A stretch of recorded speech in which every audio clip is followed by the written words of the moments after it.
আগামী মাস থেকে আবাসের টাকা দেওয়া শুরু করবে রাজ্য সরকার। জেলা প্রশাসনগুলিকে পঞ্চায়েত দফতর নির্দেশ দিয়েছে 23শে ডিসেম্বরের মধ্যে এই বিষয়ে যাবতীয় প্রস্তুতি সেরে রাখতে হবে। অভিযোগের মীমাংসা এবং তালিকা অনুমোদন নিয়েও জেলাগুলিকে ডেডলাইন দিয়েছে পঞ্চায়েত দফতর। আমরা 11 লক্ষ বাড়ি ডিসেম্বরে ছাড়ব। 3 বছর কেন্দ্রীয় সরকার আমাদের গ্রামীণ আবাসের কোনো টাকা দেয়নি। তাছাড়াও 1,70,000 কোটি টাকা আমরা পাই। এখনো 50 লক্ষ মাটির বাড়ি বাংলায় আছে। 50 লক্ষ আমরা করতে পেরেছি 13 বছরে, প্লাস আরো 1.5 লক্ষ বাড়ি যাদের বন্যায় ভেঙে গেছে, তাদেরটা আমি ইনক্লুড করব। যেখান থেকেই হোক না কেন টাকা জোগাড় করব।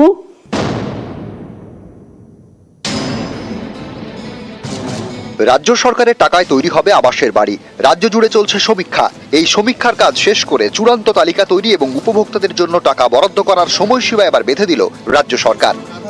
পঞ্চায়েত দপ্তর জেলা প্রশাসনগুলিকে নির্দেশ দিয়েছে 23শে ডিসেম্বরের মধ্যে আবাস প্রকল্পের যাবতীয় কাজ সেরে রাখতে হবে। উপভোক্তাদের অ্যাকাউন্টে টাকা পাঠানোর জন্য প্রস্তুত থাকতে হবে। আবাস যোজনায় পাকা বাড়ি পেতে আবেদন করতে হয়, তারপর সরকার সমীক্ষা চালায়। সেই রিপোর্ট অনুযায়ী সংশ্লিষ্ট একাধিক দপ্তর অনুমোদন দেয়, তারপর উপভোক্তাদের অ্যাকাউন্টে টাকা দেওয়া হয়। এই টাকা দেওয়ার জন্য সব জেলা প্রশাসনকে তৈরি থাকতে বলা হয়েছে। সেই মতো কাজ শেষ করতে বলা হয়েছে 23শে ডিসেম্বরের মধ্যে। প্রতিটি স্তরে কাজ শেষ করার জন্য ডেডলাইনও বেঁধে দিয়েছে পঞ্চায়েত দপ্তর। জেলা প্রশাসনের কর্তাদের বলা হয়েছে 28শে নভেম্বরের মধ্যে আবাসের প্রাথমিক তালিকা তৈরি করতে হবে। 29শে নভেম্বর থেকে 6 ডিসেম্বর পর্যন্ত আবাসের প্রাথমিক তালিকা টাঙানো থাকবে বিডিও, এসডিও এবং ডিএম অফিসে। জেলা প্রশাসনের ওয়েবসাইটেও আবাসের এই তালিকা আপলোড করতে হবে।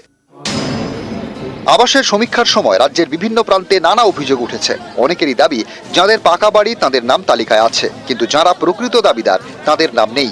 রাজ্য সরকার চায় যাদের সত্যিই আবাসের ঘর দরকার তাদের যেন কেউ বঞ্চিত না হন।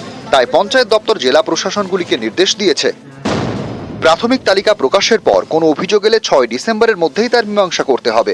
চূড়ান্ত তালিকা তৈরির আগে কয়েক দফা যাচাই করা হবে। তারপরে 3 স্তরের অনুমোদনের পর তৈরি হবে আবাসের চূড়ান্ত তালিকা।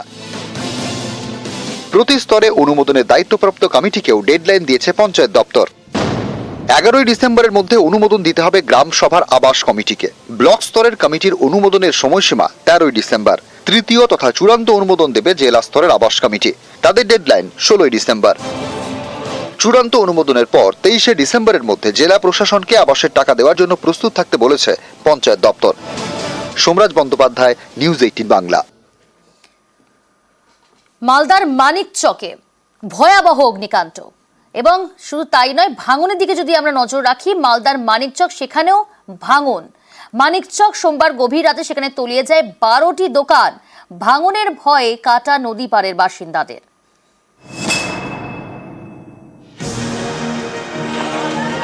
ঘাটে বাঁধের উপরে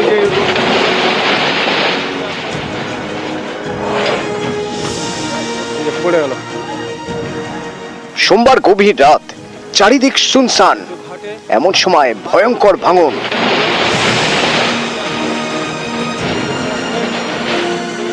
গঙ্গাপাড়ে একের পর এক অস্থায়ী দোকান। ভাঙনে এই সব দোকান তলিয়ে গিয়েছে।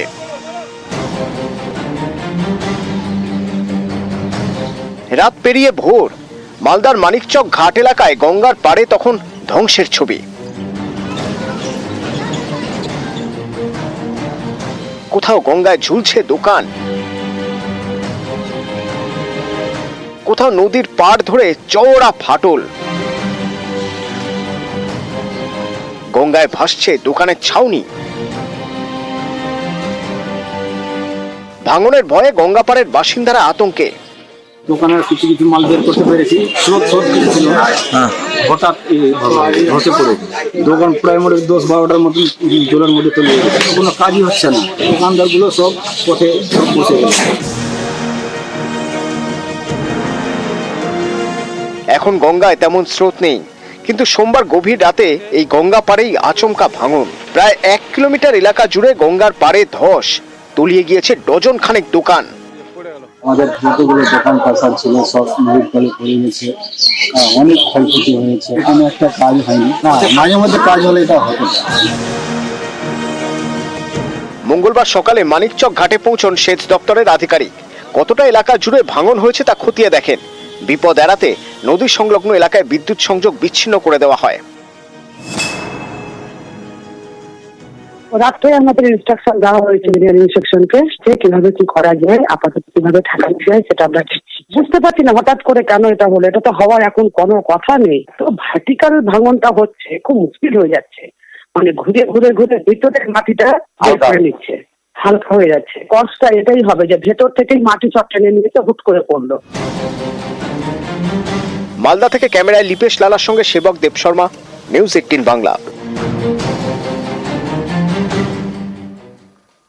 মালদার মানিকচক এবং রতুয়ায় ভাঙন কবলিত এলাকায় সোমবার যান সেচ মন্ত্রী মানস ভূঁইয়ার বক্তব্য, ভাঙন এবং বন্যা মোকাবিলায় টাকা দিচ্ছে না কেন্দ্র, কিন্তু তাই বলে রাজ্য বসে থাকতে পারে না।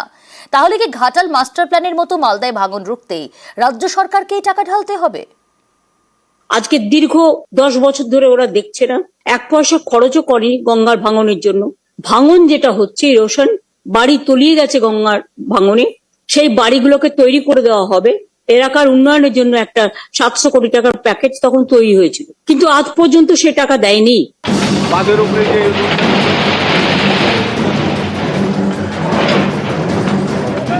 15 সাল থেকে না নদী বাঁধের ভাঙন না বন্যা ত্রাণে একটি পয়সাও দিল্লির সরকার দেয়নি। কিন্তু আমরা তো থেমে থাকতে পারি না। আমাদের মুখ্যমন্ত্রী বিভিন্ন এক্সপার্টাইজ অথরিটি ইনস্টিটিউশনের সঙ্গে কথা বলছেন, কোন টেকনিক্যাল সায়েন্টিফিক প্রসিডিয়ারে এই বিপজ্জনক ভাঙন রোধ করা যায়। আমাদের সায়েন্টিস্টরা, বিজ্ঞানীরা, হাইড্রোলজিস্টরা চিন্তা ভাবনা করছেন। মালদার মানুষকে, মুর্শিদাবাদের মানুষকে আমরা হারিয়ে যেতে দেব না। মালদায় ভাঙন সমস্যা দীর্ঘদিনের, সামনে শীত, গঙ্গায় এখন কোনো স্রোতই নেই। এই সময়েও মালদায় ভাঙন, মানিকচক ভাঙনের ভয়ে কাঁটা। সোমবার মানিকচক ও রতুয়ার ভাঙন কবলিত এলাকা ঘুরে দেখেন সেচমন্ত্রী মানস ভূঁইয়া। 15 সাল থেকে না নদী বাঁধের ভাঙন না বন্যা ত্রাণে একটি পয়সাও দিল্লির সরকার দেয়নি। কিন্তু আমরা তো থেমে থাকতে পারি না। আমাদের মুখ্যমন্ত্রী বিভিন্ন এক্সপার্টাইজ অথরিটি ইনস্টিটিউশনের সঙ্গে কথা বলছেন, কোন টেকনিক্যাল সায়েন্টিফিক প্রসিডিয়ারে এই বিপজ্জনক ভাঙন রোধ করা যায়। আমাদের সায়েন্টিস্টরা, বিজ্ঞানীরা, হাইড্রোলজিস্টরা চিন্তা ভাবনা করছেন। মালদার মানুষকে, মুর্শিদাবাদের মানুষকে আমরা হারিয়ে যেতে দেব না। সোমবার প্রথমে মালদার মানিকচকে যান সেচমন্ত্রী মানস ভূঁইয়া। মানিকচকের ভূতনি, বর্ষায় এখানে দীর্ঘদিন জলে ডুবেছিল। সোমবার এই এলাকায় যান সেচমন্ত্রী। সেচ দপ্তরের চিফ ইঞ্জিনিয়ারকে ধমক দেন। Any proposed scheme to deal with the problem of the Bhutni হয়েছিল কোনো? আপনি চিফ ইঞ্জিনিয়ার জানেন না? Go for a research work and submit a report within 15 days. Why this sector was not taken up seriously for last so many years? ভূতনি থেকে গঙ্গায় সফর, লঞ্চে ওঠার আগে ভূতনির বাসিন্দাদের আশ্বাস দেন। ধৈর্য রাখুন, ভূতনিটাকে বাঁচান, এটাই আমাদের অনুরোধ। নিশ্চয় আমরা সেই পরিকল্পনাটাই নিচ্ছি। ভূতনি থেকে লঞ্চে করে রতুয়া যান সেচমন্ত্রী। এখানেও ভাঙন কবলিত এলাকাগুলি ঘুরে দেখেন মানস ভূঁইয়া। নিউজ 18 বাংলা।